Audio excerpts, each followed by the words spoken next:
Olá, meu nome é Isadora Andreani, eu sou bolsista PIBIT pelo CNPq e hoje eu vou apresentar o trabalho intitulado Desenvolvimento de pasta proteica a partir do pólen da abelha. Esse estudo ele foi desenvolvido em conjunto com a coautora, a professora doutora Susana Bender, e com orientação da professora doutora Luciana Belmiquito. Ele foi desenvolvido na UniOeste, no centro de Cascavel. Bom, para começar, vale destacar a importância do pólen apícola. Ele é muito conhecido devido à sua alta qualidade nutricional, sendo um produto rico em proteínas, vitaminas e minerais. Esse perfil nutritivo faz dele um ingrediente promissor para o desenvolvimento de novos produtos alimentares, como, por exemplo, as pastas proteicas. Essas pastas, elas são aquelas à base de amendoim ou amêndoas, que são as que mais têm ganhado popularidade devido à sua textura cremosa e praticidade no consumo, além dos benefícios funcionais que podem oferecer. Diante dessas qualidades, a nossa proposta foi atender à crescente demanda do mercado por produtos mais saudáveis e nutritivos, oferecendo uma alternativa de suplementação utilizando o pólen. Bom, então o objetivo desse estudo foi desenvolver uma pasta proteica a partir do pólen da abelha Apis mellifera, avaliando seu conteúdo proteico e também a sua aceitação do consumidor.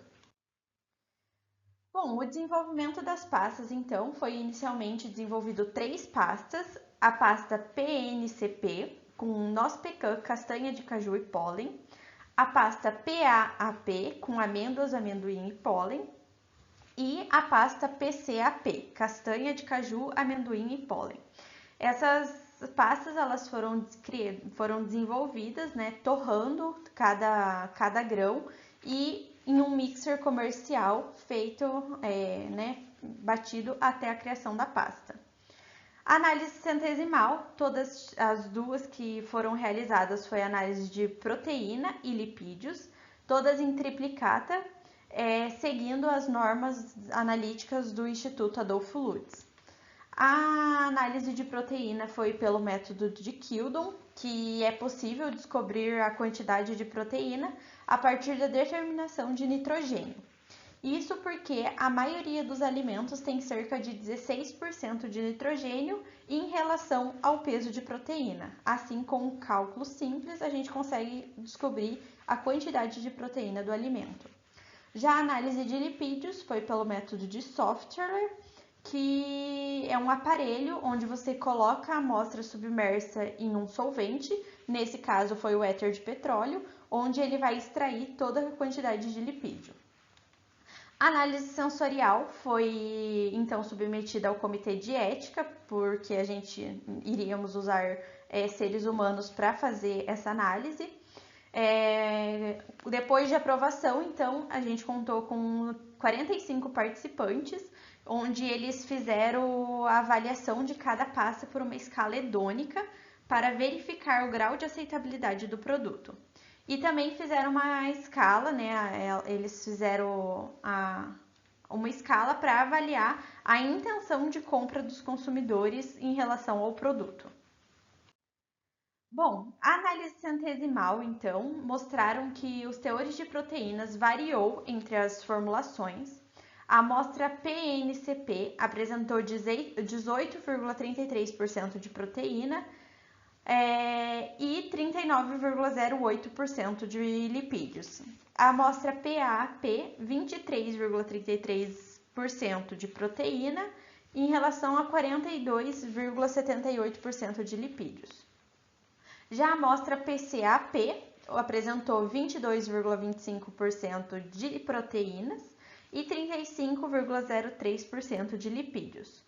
As letras maiúsculas diferentes indicam a diferença estatística significativa entre as amostras.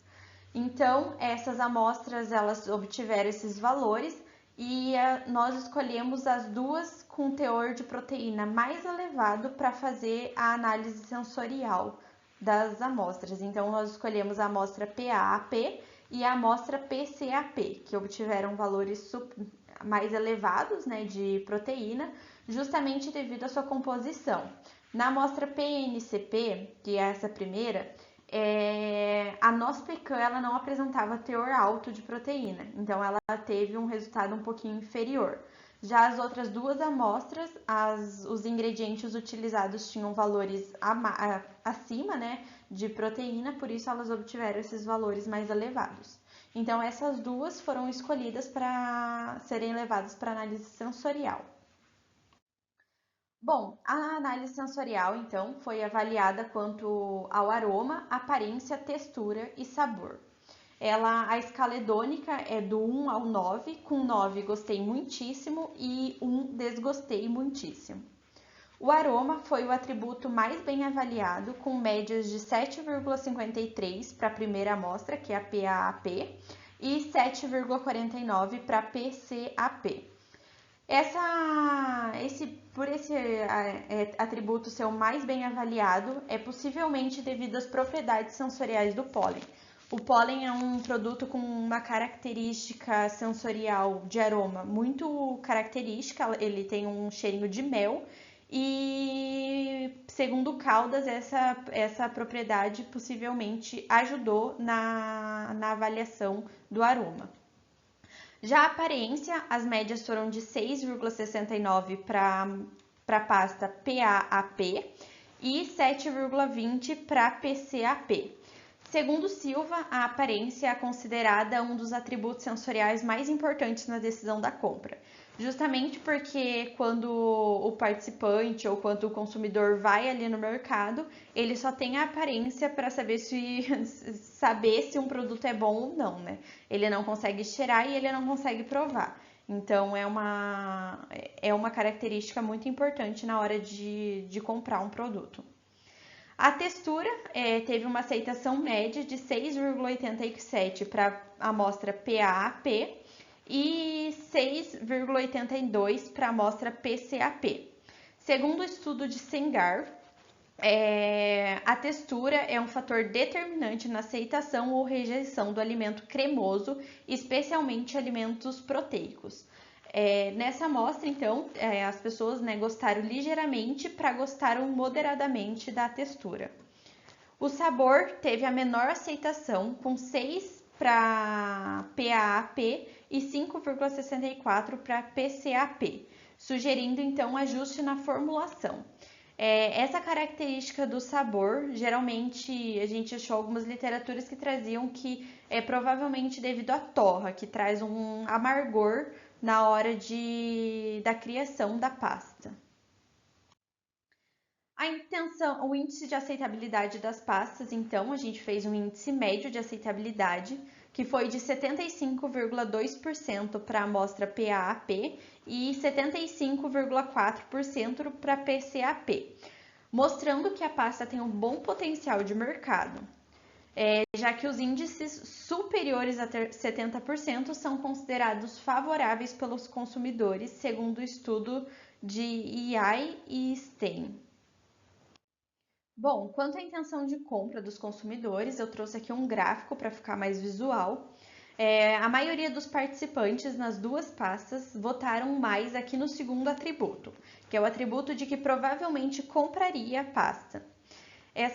Esses dados, então, eles sugerem que apesar de que o produto recebeu uma nota abaixo do ideal em relação ao seu sabor, os participantes comprariam o produto, sugerindo então que a qualidade nutricional da pasta é um atributo relevante. Para concluir, então, as pastas proteicas desenvolvidas têm um grande potencial de mercado, especialmente entre os consumidores que procuram opções alimentares mais naturais e saudáveis. As análises percentuais mostram que os teores proteicos das duas amostras, são bastante competitivos, com o pólen desempenhando um papel importante na composição nutricional. No entanto, vários atributos sensoriais, particularmente o sabor, precisam ser aprimorados para garantir maior aceitação pelos consumidores. Para agradecer, então, eu quero agradecer ao CNPq pela bolsa concedida para a realização do estudo. Aqui estão minhas referências. Muito obrigada!